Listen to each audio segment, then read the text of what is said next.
Hello दोस्तों, क्या आपने कभी सोचा है कि वह सामान्य बुद्धि जिसे कभी इंसान की सबसे बड़ी ताकत माना जाता था, आज अचानक इतनी दुर्लभ क्यों होती जा रही है? यह एक ऐसा प्रश्न है जो हमारी सामाजिक और मानसिक स्थिति की गहराई में झांकने को मजबूर करता है। आज हम एक ऐसे समय में जी रहे हैं जहां सच बोलना एक अपराध बन चुका है। जहां कोई विरोध व्यक्ति ईमानदारी से अपने विचार रखता है, वहां उसे ऑफेंसिव यानी आपत्तिजनक करार दे दिया जाता है। विचार रखने की आजादी जो लोकतंत्र की आत्मा थी, अब एक अपराध सा महसूस होने लगी है। स्कूलों में जहां कभी तर्क और आलोचनात्मक सोच सिखाई जाती थी, अब वहां विचारधाराओं की नकल करवाई जाती है। बहस जो कभी समाधान निकालने का सबसे प्रभावी माध्यम थी, अब उसे ही नकारात्मक और असहिष्णु माना जाता है। आज का समाज भावनाओं के आधार पर निर्णय करता है, न कि तर्क और तथ्य के आधार पर। ऐसा लगता है जैसे हमारी सोच पर किसी और का नियंत्रण हो गया हो, चुपचाप धीरे धीरे बिना हमें खबर हुए। यह कोई विज्ञान कथा नहीं है, यह हमारी रोजमर्रा की सच्चाई है। हमारे आस पास कुछ ऐसे विचार फैल रहे हैं जो मानसिक परजीवी बनकर हमारे सोचने की क्षमता को निगलते जा रहे हैं। ये विचार हमारे तर्क, हमारी स्वतंत्रता और हमारी अंतर आत्मा की आवाज को कुचल रहे हैं, और वह भी इतनी शांति और सहानुभूति की आड़ में। हमें इसका अंदाजा भी नहीं होता। हम समझते हैं कि हम कुछ अच्छा कर रहे हैं, किसी सही चीज का समर्थन कर रहे हैं, लेकिन हकीकत यह है कि हम अपनी सोचने की स्वतंत्रता का खुद गला घोंट रहे होते हैं। अब प्रश्न उठता है, क्या हम इस मानसिक संक्रमण को पहचान पाएंगे? क्या हम फिर से सच्चाई के लिए खड़े हो पाएंगे, या फिर हम भी उस भीड़ का हिस्सा बन जाएंगे जो बिना सोचे समझे फील गुड की तलाश में हर झूठ को सच मान लेती है? हमें ये समझने की जरूरत है कि ये एक मानसिक युद्ध है, एक ऐसी लड़ाई जो बाहर से नहीं बल्कि अंदर से लड़ी जा रही है। इस युद्ध में हथियार शब्द हैं, सोच है, और सबसे बड़ी ताकत है जागरूकता। इस निबंध के माध्यम से हम उस अदृश्य खतरे की परतें खोलना चाहते हैं जो हमारे मस्तिष्क को चुपचाप संक्रमित कर रहा है, और यह भी समझना चाहते हैं कि इस मानसिक संक्रमण से खुद को कैसे बचाया जाए। अब समय है सवाल पूछने का, सोचने का, और सच्चाई के साथ खड़े होने का, चाहे वह कितनी भी अप्रिय क्यों न हो। अध्याय 1। 1000 घावों से पश्चिम की मृत्यु। क्या आपने कभी महसूस किया है कि हम जिस समाज का हिस्सा हैं, वह धीरे धीरे अपनी पहचान खोता जा रहा है? यह प्रक्रिया अचानक नहीं हुई, बल्कि यह एक ऐसी इमारत की तरह है जिसकी नींव में छोटे छोटे सुराख कर दिए गए हों। शुरुआत में किसी को फर्क नहीं पड़ता, लेकिन धीरे धीरे दीवारें धड़कने लगती हैं, चेतावनी की आवाज सुनाई देती हैं, फिर भी लोग अनसुना कर देते हैं। अंततः एक दिन वह इमारत ढह जाती है बिना किसी बड़े धमाके के। वह समाज जिसने विज्ञान, कला, तर्क और स्वतंत्रता के बल पर पूरी दुनिया को दिशा दी थी, आज वयम अपने ही मूल्यों को लहूलुहान कर रहा है। कोई एक बड़ा विद्रोह नहीं हुआ, कोई क्रांति नहीं आई, बल्कि हजारों छोटे छोटे मानसिक घाव दिए गए हैं। और सबसे त्रासद बात यह है कि ये घाव किसी बाहरी शत्रु ने नहीं, हमारे अपनों ने ही दिए हैं।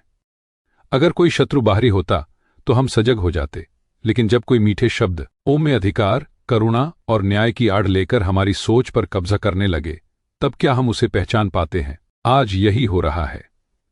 समाज में एक ऐसा माहौल बना दिया गया है जहां सवाल पूछना असंवेदनशीलता माना जाता है, सच बोलना घृणा कहा जाता है, और झूठ को करुणा और सहिष्णुता की चादर में ढक दिया जाता है। कॉलेज, मीडिया और सोशल मीडिया पर एक ऐसा एजेंडा फैलाया जा रहा है जो ये कहता है कि तर्क करना अमानवीय है और विचार रखना अपमानजनक। कल्पना कीजिए, एक छात्र केवल यह कह दे कि लड़का लड़का है और लड़की लड़की, उसे न केवल कक्षा से बाहर कर दिया जाता है, बल्कि उस पर शिकायतें होती हैं, उसका सामाजिक बहिष्कार होता है, और वह अपनी पहचान, नौकरी और सम्मान सब कुछ खो देता है। दूसरे उदाहरण में एक प्रोफेसर जिसने जीवन भर अध्ययन किया, किताबें लिखीं और छात्रों को शिक्षित किया, वह मात्र इतना कह देता है कि काबिलियत मायने रखती है। यह साधारण सी बात उसे उसकी नौकरी से हाथ धोने पर मजबूर कर देती है। क्यों? क्योंकि आज सच्चाई बोलना विद्रोह बन चुका है। ये केवल अलग थलग घटनाएं नहीं हैं, ये उस मानसिक महामारी के संकेत हैं जो चुपचाप हमारे समाज में फैल रही है। कभी हम स्वतंत्र होकर सोचते थे, सवाल पूछते थे। अब हम डरते हैं कहीं किसी की भावना आहत न हो जाए। इस डर की आड़ में एक ऐसा विष फैल रहा है जो दिखने में मानवीय और प्रगतिशील लगता है, पर भीतर से हमारी स्वतंत्रता, तर्क और विवेक को चुपचाप नष्ट कर रहा है। हमारी सभ्यता, जिसने कभी खुली बहस, मुक्त विचार और वैज्ञानिक सोच को अपनाया था, आज उसी बौद्धिक शस्त्रागार से खुद को घायल कर रही है। हर बार जब कोई जागरूक मनुष्य चुप होता है, एक नया घाव पड़ता है, और जब हजारों ऐसे घाव इकट्ठा हो जाते हैं तो एक समाज बिना कोई शोर किए मर जाता है। लेकिन क्या अभी भी समय बचा है? क्या हम जाग सकते हैं? क्या हम इन मानसिक परजीवियों को पहचान सकते हैं जो हमारे विवेक और आत्मा को खोखला कर रहे हैं? यह अध्याय उस मानसिक संघर्ष की शुरुआत है, एक ऐसी क्रांति की जो डर के खिलाफ नहीं, सच के पक्ष में लड़ी जाएगी। यह उस साहस की पुकार है जहां सवाल पूछने वालों को चुप नहीं कराया आएगा, बल्कि उन्हें सुना जाएगा। जहां सामान्य समझ, कॉमन सेंस को फिर से उसका उचित स्थान दिया जाएगा। क्योंकि अगर अब नहीं जागे तो सोचने की ताकत सदा के लिए हमसे छिन सकती है। अध्याय 2, सोच बनाम भावना। सच्चाई बनाम आहत भावनाएं। एक समय था जब मनुष्य किसी विचार को तर्क के तराजू पर तौलता था। वह प्रश्न करता था, विचार करता था, तथ्यों का वो परखता था और तब किसी निष्कर्ष पर पहुंचता था। लेकिन आज ऐसा प्रतीत होता है मानो सोचने की कला विलुप्त होती जा रही है। अब तर्क का स्थान भावना ने ले लिया है, और सच्चाई की जगह कैसा लग रहा है, इसने ले ली है। आज के दौर में यदि आप किसी को यह कहें कि उसकी बात तथ्यों पर आधारित नहीं है, तो संभावना है कि वह नाराज हो जाएगा। वह कहेगा, तुम मेरी फीलिंग्स को हर्ट कर रहे हो। अब सोचिए, अगर सच्चाई कहने से किसी की भावनाएं आहत होती हैं, तो क्या हमें सच्चाई बोलना बंद कर देना चाहिए? दुर्भाग्यवश आज का समाज हमें यही सिखा रहा है कि सच्चाई से आधा जरूरी है किसी की भावनाओं को न आहत करना। और यह सोच हमारी संस्कृति, शिक्षा और बौद्धिक विकास को अंदर ही अंदर खोखला कर रही है। पहले किसी बात को सुनते समय हमारा पहला सवाल होता था, क्या यह सच है? क्या इससे किसी को बुरा तो नहीं लगेगा? कल्पना कीजिए एक डॉक्टर की जो अपने मरीज से कहता है, आपको कैंसर है, तुरंत इलाज जरूरी है। अगर मरीज कहे, यह बात कहकर आपने मेरी भावनाओं को ठेस पहुंचाई है, तो क्या डॉक्टर को सच्चाई छिपा लेनी चाहिए? नहीं। लेकिन आज के समाज में सच्चाई कह देना ही अपराध बनता जा रहा है, सिर्फ इसलिए क्योंकि वह सुनने में कड़वी होती है। एक और उदाहरण लीजिए। एक स्कूल में बच्चों को यह सिखाया जा रहा है कि हर व्यक्ति वही है जो वह खुद को मानता है। एक लड़का खड़ा होकर सवाल करता है, अगर मैं खुद को सुपरमैन मानूं तो क्या मैं उड़ सकता हूं? कक्षा में हंसी गूंजती है, लेकिन शिक्षक नाराज हो जाता है और उस छात्र को इंटॉलरेंट कहकर चुप करा देता है। उसने केवल सवाल पूछा था, लेकिन आज सवाल करना भी असहिष्णुता बन चुका है। यह वही मानसिक संक्रमण है जहां तर्क की जगह भावना और सच की जगह किसे कैसा लगेगा यह तय करता है कि क्या स्वीकार्य है। यह संक्रमण कोहरे की तरह हमारी चेतना पर छा गया है। हम सभी इस धुंध में चल तो रहे हैं, लेकिन न दिशा है, न उद्देश्य। सोचना कठिन है, क्योंकि सोचने के लिए तथ्यों से भिड़ना पड़ता है, अपने विश्वासों को चुनौती देनी पड़ती है। महसूस करना आसान है। अगर कोई बात बुरी लगी तो मान लो कि वह गलत है, और ये शॉर्टकट हमें आत्ममंथन से दूर ले जा रहा है। मीडिया, सोशल मीडिया और शिक्षा व्यवस्था, तीनों में अब तर्क नहीं, भावना की विजय हो रही है। जो सबसे ज्यादा अपमानित महसूस करता है वह सबसे बड़ा पीड़ित और सत्य आशी बन जाता है, और जो तर्क के साथ सच्चाई रखता है वह निर्दयी, असंवेदनशील और पिछड़ा मान लिया जाता है। यह संघर्ष बाहरी नहीं, हमारे भीतर छिपे भ्रम से है, जो कहता है जो महसूस हो वही सच है। क्या एक मां जो अपने बेटे की गलती पर भी उसे निर्दोष मानती है सही होती है? क्या एक जूरी जो किसी भावुक कहानी से प्रभावित होकर किसी को बरी कर दे न्याय कर रही होती है? क्या एक समाज जो कड़वी सच्चाई को नकार दे सिर्फ इसलिए कि वह अच्छी नहीं लगती, वह बुद्धिमान समाज कहलाएगा? हमें इस फील गुड भ्रम से बाहर निकलना होगा। हमें फिर से समझना होगा कि सोचना और महसूस करना दो अलग चीजें हैं। सच्चाई वह नहीं होती जो अच्छा लगे, सच्चाई वह होती है जो है। भावनाएं महत्वपूर्ण हैं, लेकिन वे सच्चाई को बदल नहीं सकती। अगर हम चाहते हैं कि हमारी अगली पीढ़ी स्वतंत्र और तार्किक सोच विकसित करे, सवाल पूछ सके और झूठ से प्रभावित हुए बिना सच को स्वीकार कर सके, तो हमें आज ही यह लड़ाई लड़नी होगी। वरना वो दिन दूर नहीं जब हमारा समाज आंखों देखी सच्चाई को भी नकार देगा, सिर्फ इसलिए क्योंकि वह कहना अनकंफर्टेबल लगता है। अध्याय 3, पवित्र त्रयी, उत्तराधुनिकता, कट्टर नारीवाद और पहचान की राजनीति। क्या आपने कभी यह महसूस किया है कि कुछ बातें जो स्पष्ट रूप से तर्कहीन लगती हैं, वे आज के दौर में साहसी मानी जाती हैं? जैसे सच्चाई जैसी कोई चीज होती ही नहीं, या हर किसी का अपना सच होता है। और सबसे अजीब बात, जब आप तथ्यों और सच्चाई की बात करते हैं तो आपको प्रिविलेज्ड, टॉक्सिक या ऑप्रेसर कहकर चुप करा दिया जाता है। यह कोई अचानक पैदा हुई सामाजिक बीमारी नहीं है। यह एक धीमा, गहराई से फैलता बौद्धिक जहर है जिसने दशकों में आकार लिया है और अब हमारे स्कूलों, विश्वविद्यालयों, मीडिया और दिमागों में घर कर चुका है। इस मानसिकता की पवित्र त्रयी है: 1, उत्तराधुनिकता, पोस्ट मॉडर्निज्म; 2, कट्टर नारीवाद, रेडिकल फेमिनिज्म; 3, पहचान की राजनीति, आइडेंटिटी पॉलिटिक्स। तीनों विचारधाराएं अलग अलग रास्तों से चलीं, लेकिन एक ही लक्ष्य पर पहुंच तर्क और सच्चाई को अपदस्थ कर देना और उसकी जगह भावनाओं और पहचान को स्थापित करना। उत्तराधुनिकता की मूल धारणा यह है कि कोई एकमात्र सत्य नहीं होता। हर चीज सिर्फ एक दृष्टिकोण है, एक नैरेटिव। अब सोचिए, अगर हर किसी का अपना सच है तो क्या कोई अपराधी ये कह सकता है कि और मेरे लिए यह हत्या नहीं थी? क्या कोई झूठा ये कहे, मेरे लिए यह झूठ नहीं था? यह विचार नैतिकता की नींव को हिला देता है। अगर हर बात एक ओपिनियन है तो सही गलत की कसौटी ही खत्म हो जाती है। जब इसका स्कूलों में बच्चों को सिखाया जाता है कि there are no right answers, तो क्या वे बड़े होकर सच्चाई को तर्क के बजाय भावना से आंकेंगे? नारीवाद की शुरुआत समान अधिकारों के लिए हुई थी, लेकिन आज रेडिकल फेमिनिज्म ने इसे एक लिंग युद्ध बना दिया है। अब पुरुष होना ही एक तरह का अपराध माना जाता है। हर पुरुष पोटेंशियल अपराधी है। हर तर्क जो किसी महिला की भावना से टकराए वह मिसोजिनी है। नारीवाद अब समानता की मांग नहीं, बल्कि सत्ता के संतुलन को पलटने का औजार बन गया है। यह वह सोच है जो किसी के कर्म नहीं, बल्कि उसके लिंग के आधार पर उसे दोषी या निर्दोष मानती है। आइडेंटिटी पॉलिटिक्स का सिद्धांत है कि आपका तर्क, आपकी सोच, आपका व्यवहार सब गौण है। महत्वपूर्ण है कि आप कौन हैं, आपकी जाति, धर्म, रंग, लिंग। अब अगर कोई कहे आप इस विषय पर बात नहीं कर सकते क्योंकि आप इस समुदाय से नहीं हैं, तो क्या यह एक बौद्धिक तर्क है या चुप कराने की रणनीति? इस सोच में मेरिट का कोई स्थान नहीं बचता, क्योंकि सब कुछ पहचान के आधार पर तय होता है। यह विचार समाज में स्थायी विभाजन पर पैदा करता है, जहां संवाद की जगह सिर्फ वर्ग संघर्ष बचता है।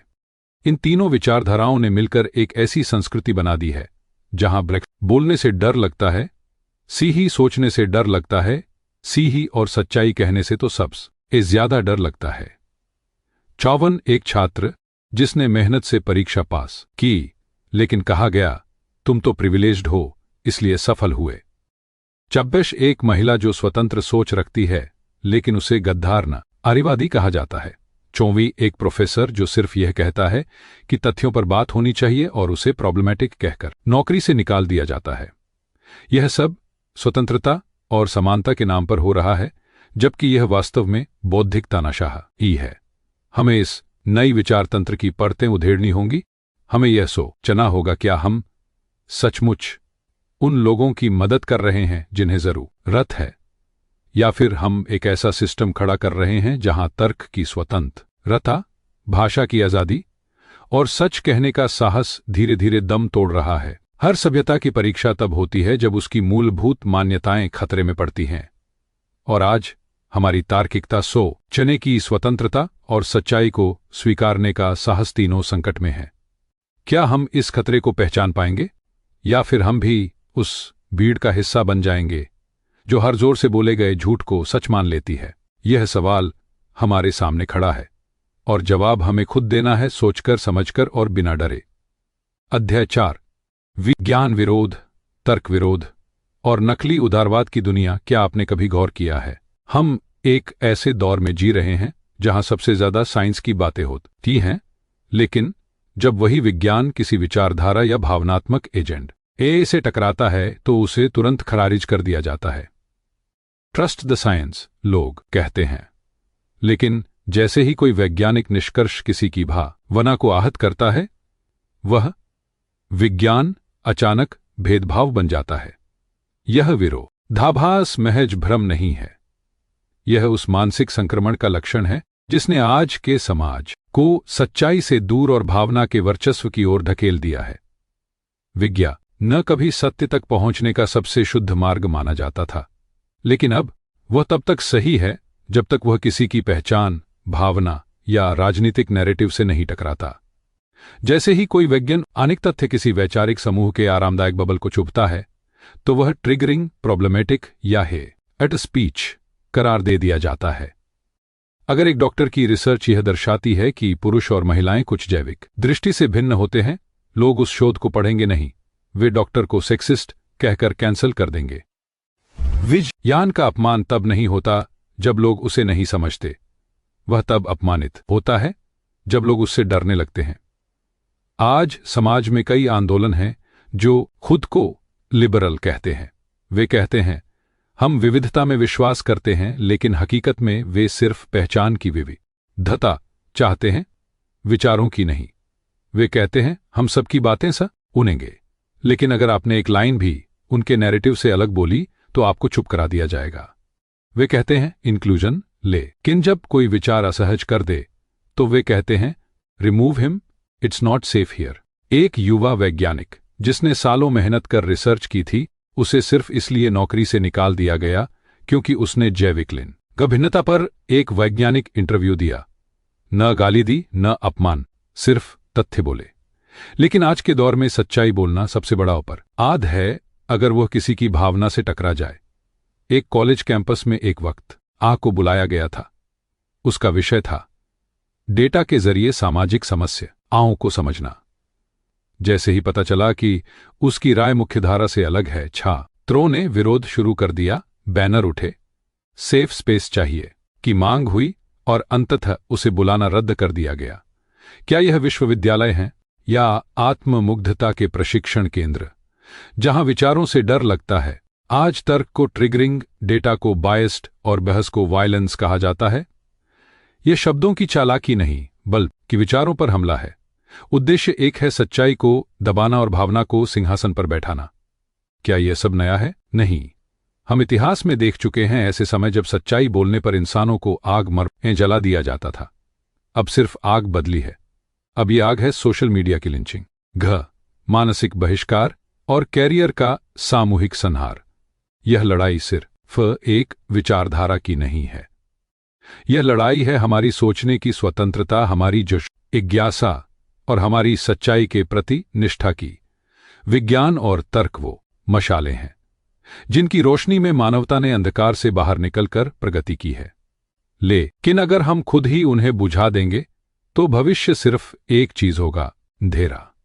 क्या हम उस समाज का हिस्सा बनेंगे जो विज्ञान के साथ खड़ा है, जो असहमति को भी सुनता है, जो तर्क और सच्चाई को अपनी नींव मानता है, या फिर हम उस भीड़ में शामिल हो जाएंगे जो बस इतना सोचती है किसी को बुरा ना लग जाए? अध्याय 5, मानव चेतना के परजीवी। सोच की चुपचाप होती हत्याज्ञापन। एक कभी खुद से पूछा है, मैं जो सोच रहा हूं क्या वो सच में मेरी अपनी सोच है, या कहीं ऐसा तो नहीं कि मेरी सोच मुझ में डाली गई है धीरे धीरे योजनाबद्ध तरीके से? यह सवाल डरावना लग सकता है, लेकिन शायद आज के दौर में इससे जरूरी सवाल कोई और नहीं। हम मनुष्य गर्व करते हैं अपनी सोचने की क्षमता पर। यही हमें पशुओं से अलग बनाती है, हमारी चेतना व विवेक और तर्क शक्ति।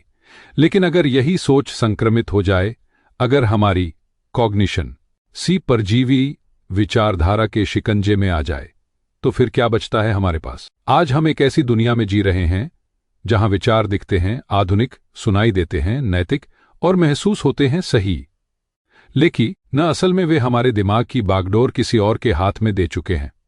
ये विचार सिर्फ किताबों या लेक्चर्स में नहीं, बल्कि टीवी चैनलों, इंस्टाग्राम रील्स, यहां तक कि स्कूल की पाठ्यपुस्तकों तक में भरे हुए हैं। वे दिखते हैं जैसे हमें सोचने सिखा रहे हों, पर असल में वे हमें सोचना छोड़ने की ट्रेनिंग दे रहे हैं। मान लीजिए एक बच्चा हर दिन स्कूल में ये सुनता है, चोरी हर विचार समान है। चोरी कोई अंतिम सत्य नहीं होता, चोरी फीलिंग्स ही आखिरी सच है। धीरे धीरे वह बच्चा सच्चाई की खोज छोड़ देता है, क्योंकि उसे सिखा दिया गया है कि सच जैसी कोई चीज होती ही नहीं। वह अब तर्क नहीं करता, बस कहता है मत मेरे लिए यह सच है। और जैसे ही कोई उससे असहमत होता है वह कहता है री-टॉक्सिक। यहीं से शुरू होती है मानसिक परजीविता, जब इंसान विचारों का मालिक नहीं बल्कि उनका गुलाम बन जाता है। अब सोचिए उस युवा पत्रकार की जो लोगों को सच्चाई दिखाने के लिए पत्रकार बना था, लेकिन जब उसने एक स्टोरी करनी चाहिए जो चैनल की नीति से मेल नहीं खाती थी, उसे बाहर का रास्ता दिखा दिया गया। आज वह बेरोजगार है पर ईमानदार है, लेकिन उसके कई दोस्त आज भी उसी एको चेंबर में काम कर रहे हैं जहां वे जानते हैं कि वे झूठ बोल रहे हैं, पर उन्होंने उसे ही सच मान लिया है, क्योंकि अब सच से डर लगता है। यही है कॉग्निटिव इन्फेक्शन, जब सोचने की आजादी के नाम पर सोचने की ताकत छीन ली जाती है। वे विचार जो कहते हैं चीरू आपकी पहचान ही आपकी सोच है, हर असहमति एक हिंसा है, छर कोई सच्चाई नहीं होती, बस आपका सच्चाई होती है। ये विचार आपको स्वतंत्र नहीं बल्कि प्रोग्रामेबल बनाते हैं। आप कब दूसरों के रिमोट कंट्रोल पर चलन लगते हैं आपको पता ही नहीं चलता। यह मानसिक संक्रमण सिर्फ इंसानों तक सीमित नहीं, ये संस्थान भी निगल जाते हैं, स्कूल, मीडिया, सरकारें। एक बार जब ये विचार वायरस संस्थागत हो जाते हैं तो पूरा समाज तर्क और प्रमाण को प्रिविलेज मानन लगता है और इरेशनलिटी को करुणा का नाम दे देता है। बचने का एक ही रास्ता है, सवाल करना। तो इससे बाहर कैसे निकला जाए? पहला कदम है सवाल करना, एक खुद से, 100 दूसरों से, 100 उन विचारों से जिन्हें हमने आंख मूंद कर स्वीकार कर लिया है। हमें फिक्र से सीखना होगा सोचना, बिना डरे, बिना झुके, क्योंकि अगर सोच की जड़ में ही परजीवी बैठ जाए तो फिर इंसान विचार नहीं करता, बस रिएक्शन देता है, और इंसान रिएक्शन से नहीं विचारों से आगे बढ़ता है। अध्याय 6, call to action. Don't be a sheep, call to action. भीड़ की तरह मत चलो। क्या कभी आपने पहाड़ की छोटी से नीचे बहती भीड़ को देखा है? सैकड़ों लोग एक ही दिशा में जा रहे होते हैं, बिना सोचे, ना पूछे, बस चलते जा रहे होते हैं। कुछ के चेहरे पर डर होता है, कुछ बस इसलिए चलते हैं क्योंकि बाकी भी चल रहे हैं। किसी में इतनी ही हिम्मत नहीं होती कि वो रुकर पूछे, क्या हम सही दिशा में हैं? और यही हाल हमारी सोच का हो गया है। हमारे दिमाग, जो कभी ब्रह्मांड की सबसे शक्तिशाली चीज माने जाते थे, अब भी धड़ के शोर में दबते जा रहे हैं। हम मानने लगे हैं वो जो दूसरों ने हमें बताया, हम दोहराने लगे हैं वो जो वायरल हो गया, और हम सोचने सब डरने लगे हैं जो पॉलिटिकली इनकरेक्ट कहलाता है। लेकिन अगर आप अब भी ये सुन रहे हैं, पढ़ रहे हैं, तो शायद आप उस भीड़ से अलग हैं। यह अध्याय कोई नई जानकारी नहीं, यह एक चेतावनी है, एक आह्वान है, और सबसे बढ़कर एक सवाल है आपसे, क्या आप भी भेड़ बनकर जीना चाहते हैं?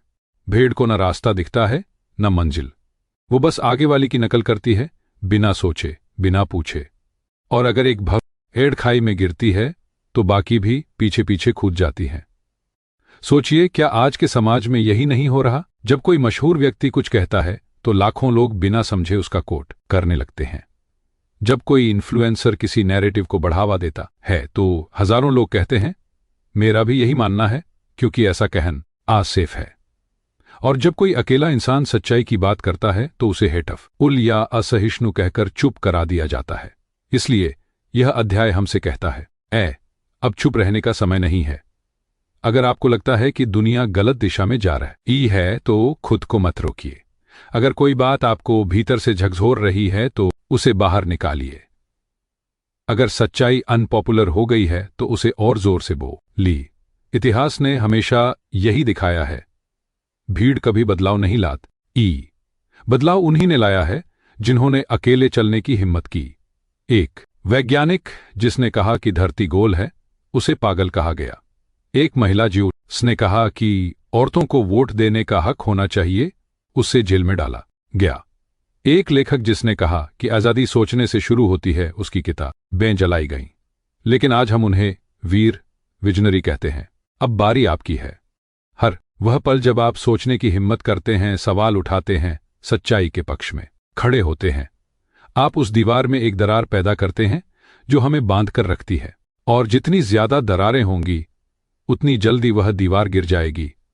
अब वक्त है फैसला करने का, क्या आप भीड़ का हिस्सा बनेंगे या वो आवाज बनेंगे जो भीड़ को रोककर पूछती है, कहां जा रहे हो? अगर आपको भी इस सवाल का जवाब चाहिए तो अब समय है आंखें खोलने का, अपनी सोच पर यकीन न करने का और भीड़ से अलग चलने का। क्योंकि इतिहास उन्हीं को याद रखता है जो भीड़ से अलग चलने की हिम्मत रखते हैं। तो दोस्तों, अब जब हमने इस किताब की हर परत खोली, हर अध्याय के पीछे छुपे जहर को पहचाना, तो सवाल बस इतना बचता है, अब आप क्या करेंगे? क्या आप भीड़ के साथ बहते रहेंगे या उस सच्चाई की तलाश में कदम उठाएंगे जो भले ही अकेली हो पर सही हो? यह किताब हमें बताती है कि कैसे हमारी आजादी, तर्क शक्ति और आवाज जब पर धीरे धीरे कब्जा किया जा रहा है और हम में से ज्यादा तर्क को इसका एहसास तक नहीं हो रहा। लेकिन अब आप जाग चुके हैं। अब आपके पास वो दृष्टि है जो भीड़ से अलग सोचने की ताकत देती है। अब आपके पास वो समझ है जो वायरल झूठों के पीछे छुपे एजेंडों को पहचान सकती है। और सबसे बड़ी बात, अब आपके पास वो हिम्मत है जो सच्चाई के लिए ओके ले खड़ा होने से नहीं डरती। तो उठिए, सोचिए, सवाल करिए और हर उस जगह आओ आज उठाइए जहां सच्चाई को दबाया जा रहा हो।